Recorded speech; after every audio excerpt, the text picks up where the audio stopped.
Welcome to 360 Money Matters, where financial planners Billy and Andrew talk all things financial planning. This podcast aims to increase your knowledge and confidence with all things money. Each week, they will cover topics like wealth creation strategies, investment principles, creating passive income, paying off your debt faster, and much, much more, so you can live a life on your terms without limits.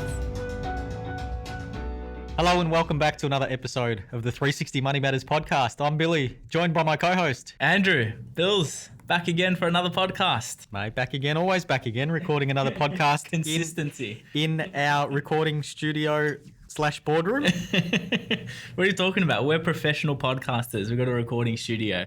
We built it out. We fitted out a recording studio in our office. Yeah, that's it. Noise-proof walls, people talking on the other side of the door in the office.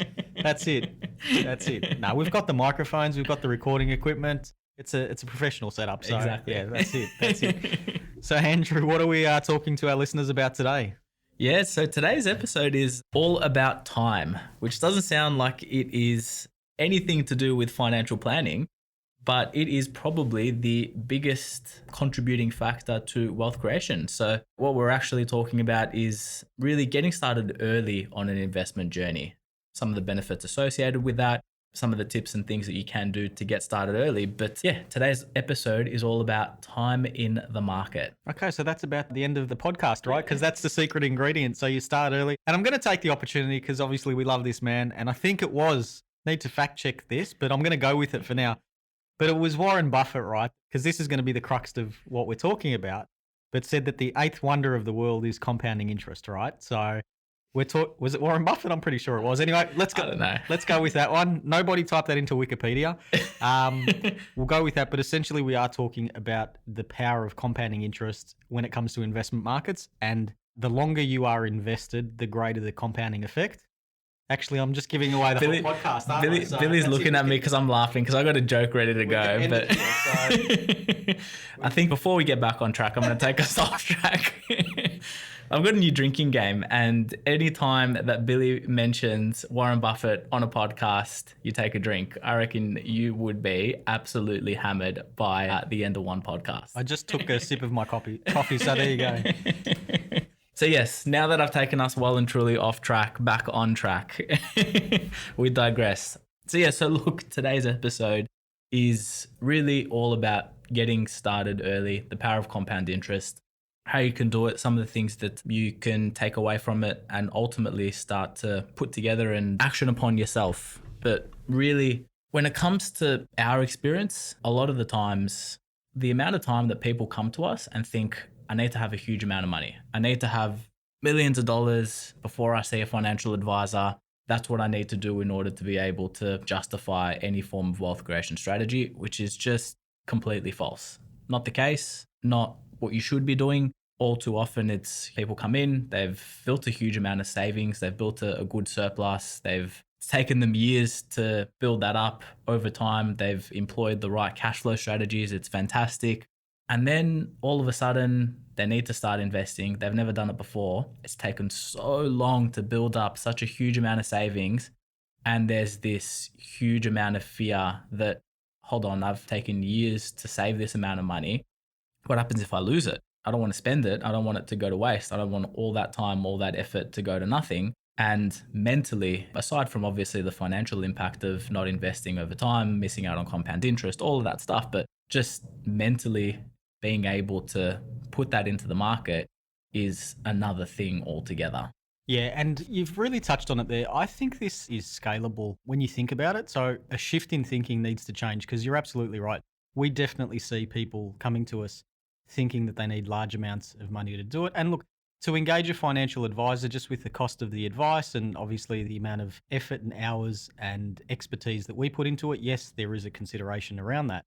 But what I mean by scalable is I think if you really want to take advantage of this, and this will become hopefully fairly obvious when we talk about timeframes and the compounding effect and use some numbers to illustrate. But if you aim to invest or isolate a portion of your income and you invest on a consistent basis, your income when you first start out, when you don't have a lot of money, when you first start out in your career, is not going to be huge, but you're going to be used to investing, call it 10% of your income. And that could potentially be $100 a month. I don't know what that number would be, But then when you're more established in your career, you're earning more, obviously scalable, and that 10% will represent a larger number. But the key, I think, to success when it comes to investing, just to help alleviate some of that fear and not losing too much time by thinking I need hundreds of thousands of dollars before I go and see a professional, is actually getting that discipline right. You may not get it right, but you'll get some exposure. You'll get the discipline, which is the most important thing, which is investing regularly with a portion of your income. And hopefully when it does come to larger amounts and we do experience things like volatility or market opportunities, you're recognizing the opportunity as opposed to looking at it and being paralyzed with fear and actually doing and making the wrong decisions. Yeah. And that's ultimately, I think, the real gold in all of this is, yeah, absolutely. There's going to be some potential for greater rates of return than just putting it into a savings account. And not that I want to downplay that, but whether you get started now or in 6 months' time or in 12 months' time or in 2 years' time is going to have an ultimate impact at the end of the day. But what's going to have a much larger impact is your mentality around money, your mentality around investing, your mentality around comfort levels with being invested in assets. And so really getting on top of that as early as you can and getting the right operating rhythm in place as early as possible is the absolute gold in starting your investment journey as early as you possibly can. Yeah. And I think in today's environment as well too, investing has never been as accessible, especially things around like the micro investing apps and things like that. So getting exposure to it is nowhere near as hard as what it used to be, like it was back in the day when I was first starting out. I sound like I'm pretty old, but I'm not. So there you go. But yeah, access to it is a hell of a lot easier today. So getting started should be easy enough, just in terms of accessibility. Yeah. So compound interest, you've mentioned it before. For all of our listeners that don't know, aren't aware, what is it, Bills? What's compound interest? How does it work? And why does everyone keep talking about it? So public service announcement, I've just fact checked myself, right? And it wasn't Warren Buffett. Obviously I'm obsessed with the man, but it was another great, it was Albert Einstein. Okay. So I think we need to create a GoFundMe page for Billy to fly out to America and meet Warren Buffett. I would like that. But the quote is, compounding interest is the eighth wonder of the world. And he said, he who understands it earns it. He who doesn't pays for it. There you go. How deep is that, right? There you go. There you go. But essentially, I digress. Essentially, compounding interest is you're earning interest upon money that you've previously earned interest on. So in a really simplistic form, you invest $100, you get a rate of return of 10%. You have now earned $10 in interest. So your pool of money that is being put to work is no longer $100, it's now $110. So you then go and replicate that performance next time, and now you're earning a 10% rate of return on $110 rather than $100. And it doesn't sound like much, and it's not much at the start, but if you extrapolate that out, and I'd encourage everybody who hasn't done this before, just type in compounding calculator into Google and play around with some numbers, because as you start to expand out the time frame on this, and this is where Andrew was alluding to right at the start, with time being our greatest weapon when it comes to investing, the results are absolutely phenomenal. Can't downplay that enough. So here's an example for you. My mate Albert Einstein, he was on point. There you go. Albert Einstein, not Warren Buffett. And here's an example for you, just to really illustrate exactly that. Let's say you begin an investment and you decide to put in $10,000 initially, right? So you put an initial lump sum of $10,000. To that investment, you contribute $300 a week. So whatever money comes in from income side of things, you put $300 a week towards that original $10,000 investment. Assuming a 7% rate of return per annum, depending on where it's invested, will dictate the rate of return. But if we assume a 7% rate of return, in 20 years' time, that pool of money is worth $717,592. Of that $717,000, your contributions, so the actual money that you put towards it, the $10,000, the $300 per week, over the course of 20 years, is only $312,000. So you've put $312,000 towards an investment, and in 20 years' time, it's worth $717,000. And that is the perfect illustration of compound interest. You've generated another $400,000 by effectively the interest continuing to compound year on year and year on year. You add debt associated with that and your ability to leverage. You generate a higher rate of return. You earn more money and contribute more. And all of a sudden, we're talking about huge amounts of money, but it all starts at the very beginning. And any investment starts and should start with a small amount, an ongoing and continual contribution in order to be able to take advantage of compound interest and feel comfortable with it as well.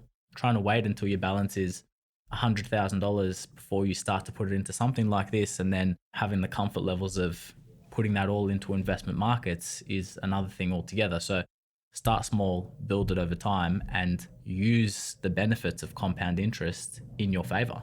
Yeah, and this is a perfect illustration, at least in Australia anyway, where we've got superannuation system where the money that goes into superannuation is preserved. So it's stuck in there essentially until you hit a condition of release. You're either 60 or at 65, you can take it and do what you like with it.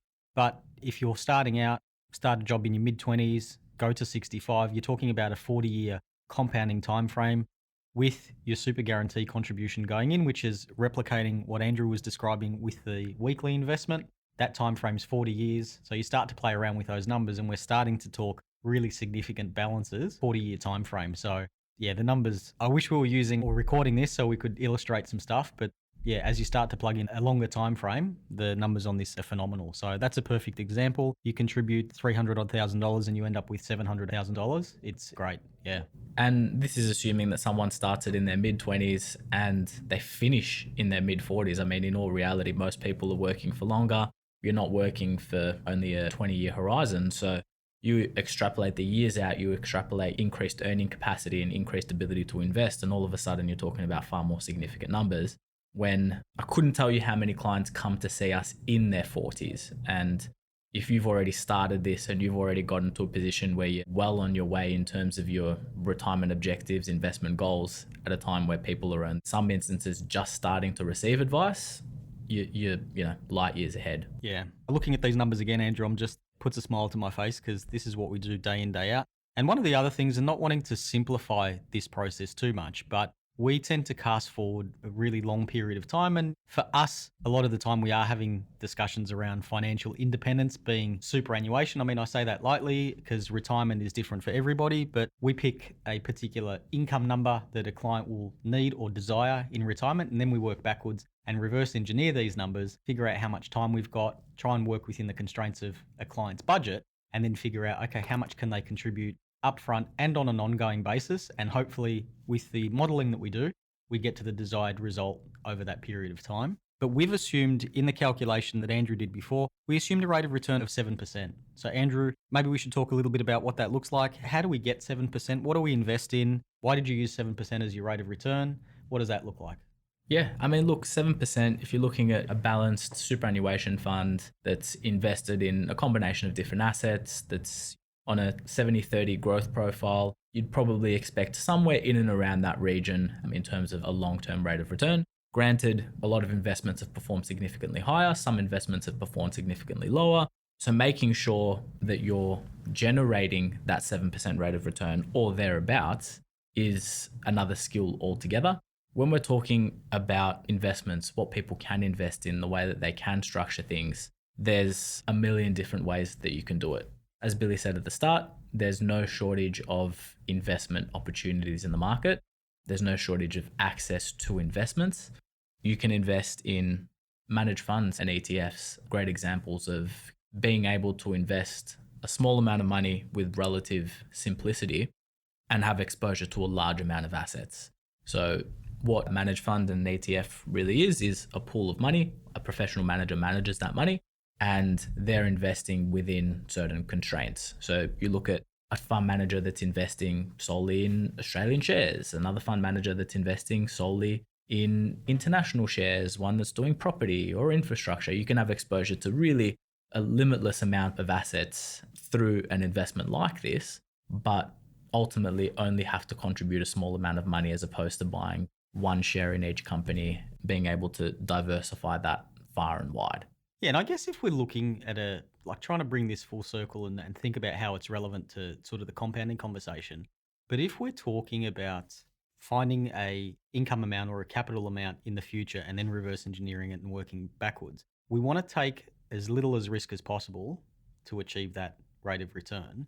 So coming back to what you were saying around diversification, just a risk mitigation strategy, but once again, getting an investment return that's adequate and doing that over a long period of time will let the compounding effect do its thing, as opposed to chasing an extra 2% rate of return, taking additional risk that you probably don't need to take. So just trying to bring that back to the long-term compounding effect, that if you're on track to do it, you start to massage the investments that you've got, so you decrease the risk that you're taking. Obviously, if we're not going to achieve the desired results, the client has the appetite to do it and the willingness to do it and understands their risk profile, then maybe we dial up the risk to try and make up for some, I guess, call it lost ground. But yeah, that's the reason we always tend to default to 7% when we're using these calculations. Yeah, exactly.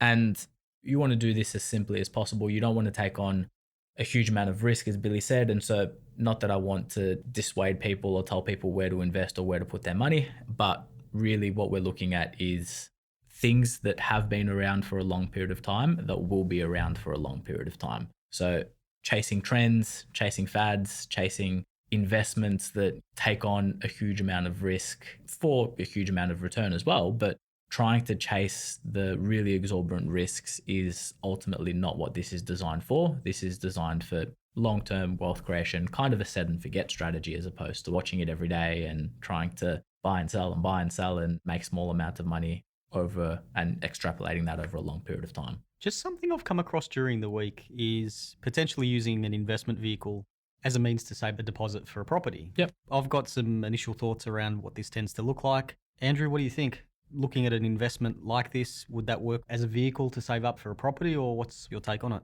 It does depend on the time frame. So it depends on what you're investing in. It depends on the time frame that you have.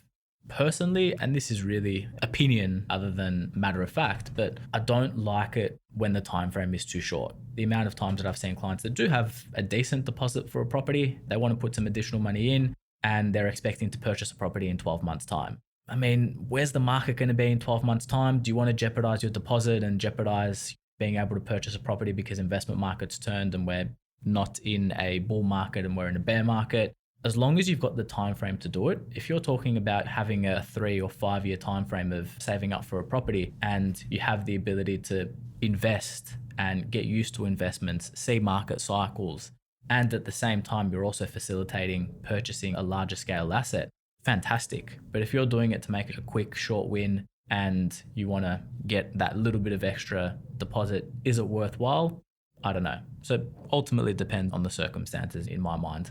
You're absolutely right, Andrew. And I might even just use an example closer to home in a sec, but you're absolutely right. My starting position with this is, how long will it be before you need the money? And then based off that, because if we are in the wrong type of market and the investment goes down, you kind of want to have it invested for long enough to be able to recoup that position and even grow. So if it's something that's shorter term in nature, I definitely wouldn't go down this path. Something medium term, I'd probably put a question mark around it. But once again, I guess we're talking about moving money from one investment to another investment, just a different asset class. So the compounding calculation, assuming that that does happen, the compounding calculation and the long-termness of investing should still remain true. It's just that you're moving it from diversified investment portfolio to a property.